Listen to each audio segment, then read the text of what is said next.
Top 5 issues on the W126 chassis Mercedes.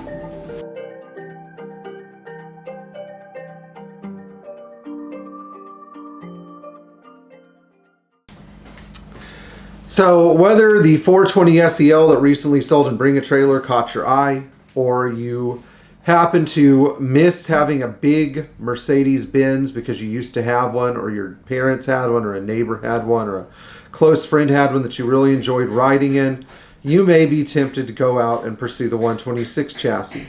But before you pursue one, you should be more informed about what their basic needs tend to be. And that's why this video is, that's why I'm making this video today. And so, I'm going to talk about the top 5 most common issues, and plus if you watch all the way through, you get a bonus issue at the end that I'm not listing in the top 5 that most people don't even know about. So most mechanics don't even know about it. So we're going to go through these top 5 issues plus the bonus issue at the end and try to discuss them in about a minute per issue. So number 1, if you're looking at a gas 126 series, even low mileage cars, depending on their service history, may need a timing chain. The need for a timing chain only tends to arise on M116 or M117 engines because of the long chain path, but if the car has been sitting and has had infrequent starts or use around town at low speeds or irregular oil changes, chain stretch may have occurred prematurely. A stretch chain is defined as a chain that has 8 degrees or more of deviation from the top dead center on the crank and top dead center on the cam, but also a good way to assess it is if you have a broken chain guide, which can wreak havoc, or if you have a really loose chain that loosens up at some point during the rotation cycle of the engine. Now, while this problem can affect any Mercedes, because the big 126 bodies have so much work to do, the gas engines, they have so much work to do, it can become an issue on these. In addition, if you're looking at an 81 to 83 380 SE, SEL, or SEC, this is a problem that you should be aware of. Now, number 2, and I tend to see this all the time on cars from hot climates, are climate control actuators. The recirculation actuators behind the glove box, the defrost actuator, which is also behind the glove box, and the center vent actuator, which is buried in the defrost, buried just to the left and down of the defrost actuator, and the front of the evaporator case can all develop leaks, and the only way to really test these is to hook a vacuum line to it and either pump it down to the Mighty Vac or suck on it. Now, this job can be a pretty involved job. I usually bill about 4 to 5 hours for it on cars that do not have airbags. On cars with airbags, I need a little extra time. I need about 5 hours, and that's to do recirculation, center vent, defrost, repair any vacuum connections, etc. But this is one of the reasons why the center vents don't blow and the defrost vents don't shut. The other reason can be a burned out vacuum solenoid valve grid. So again, you should be watching out for this issue even on low mileage cars, particularly Sunbelt cars where the AC was used more than the heat. The third issue is going to be the golden triangle of suspension parts on the 126 series, the lower ball joint, upper control arm, and guide rod bushing. The guide rod bushing I am referring to lives inside an aluminum housing. It's not the 2 big rubber bushings that hold the aluminum housing up. Rather, it is the bushing inside the guide rod aluminum housing, and you can identify if they're bad if the boot is broken. So if the boot's broken, it's time to change it. There's been too much moisture intrusion. It's just time to get that sucker out of there and get a new one in. Now, these bushings take a beating because they have to function under adverse conditions. You can buy just the bushing from Mercedes for about $188. I think the part number is 126 330. 1335 or 1235,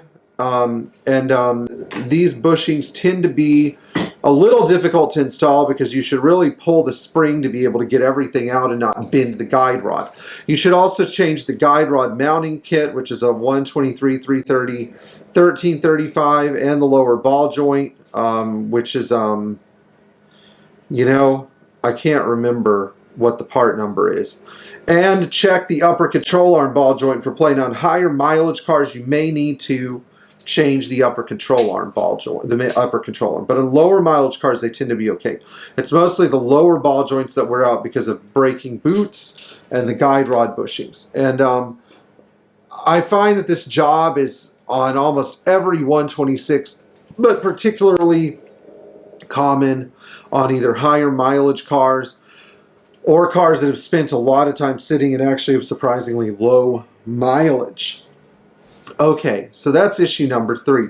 So now going on to issue number 4, we're going to talk about leaking AC compressors. So the AC compressors tend to seep on the 126 chassis cars. You may need to reseal the compressor yourself or replace the whole thing. It doesn't matter whether you have a 300 SE or 560 SEL or a 300 SD. The compressors are prone to leakage. So if you charge the system and you find in a month or 2 you might be losing Freon, you may have to replace that AC compressor. And don't go through and replace hoses and all the other stuff. Yes, check the expansion valve for leaks, but focus on the AC compressor because it is the #1 source of leaks and what is an otherwise pretty durable system, but there's more coming up about this towards the end of the video. Now, a 5th item we should check for is rust underneath the back window. This is particularly common on the coupes, but it can also befall sedans. You need to stick your head in the trunk and look upward to look at the bottom sill of the trunk and see if there's rust forming in there. Also check around the seal lip to see if you see rust bubbling up there. This repair could be involved because it means you have to pull the back window out of the car, which means you have to pull the back seat and the C-pillars and all that stuff. So it's kind of an involved job, and it should affect what you pay for the car. Now, it doesn't mean it's a deal breaker, but it does mean that that car has been outside at some point, so you should look for other UV damage related issues. Okay, so number 5, let's see here. Was that 5 or 4, Thomas? That was 4. 4, okay. Sorry about that. All right. Number 5, and this is probably one of the issues that most people aren't aware of entirely, is the tendency for some of these cars to use oil. And this is a particularly big problem on 350 SDLs or 420 and 560 SELs. Now, a lot of the time with the gas cars, it can be resolved with valve stem seals. This includes 300 SEs and SELs, but this is an involved job. It's about a 5 to 6 hour job. You've got to mash down on the valve spring retainers with a factory tool, and a lot of the time for the diesels or the 300 SE and SEL, most shops don't have the factory tools. They often do for the V8s, but not for these gasoline cars. It is a very involved job, but you should know whether the car burns oil or not, and we've seen cars that had as little as 70,000 miles in the shop that had oil consumption issues due to burned up, tired, gummy, hard, cooked valve stem seals. Now, before I get to the last bonus issue, I want to say like, share, subscribe, tap the bell for notifications. If you're supporting us in Patreon or you've sent us a Patreon donation, we thank you so much for that. We're trying to bring you the best Mercedes information on the web. If you've bought a low mileage 126 and seen any other issues, leave a comment below so that the community can learn from your experience as well. And in the meantime, if you haven't subscribed, please subscribe to this channel. We're trying to get to 50,000 subscribers by the end of the year. There's no reason why people who talk about nothing, like Doug DeMuro, or who talk about stuff that really just doesn't really contribute any value to people's lives, like Whistle and Diesel, can have so many subscribers, and why this channel, which has great information and a high level of audience interactivity, because people who contact me almost always get contacted back within a 24-hour period. There's no reason that we shouldn't have 50,000 subscribers. I think it's ludicrous. More people need to know about how great the Classic Mercedes are.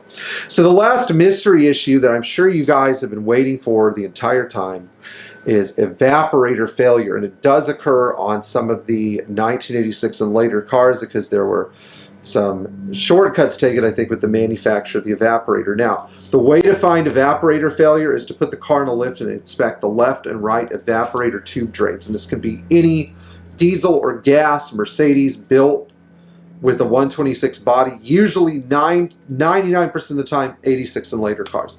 For some reason 85 and later cars don't have this issue, but the evaporator cases can get full of debris, causing air conditioning performance to diminish. And so this is a fairly big job. It takes about 30 hours, 35 hours to do an evaporator replacement on one of these cars, because you have to pull the whole dash and the heater case.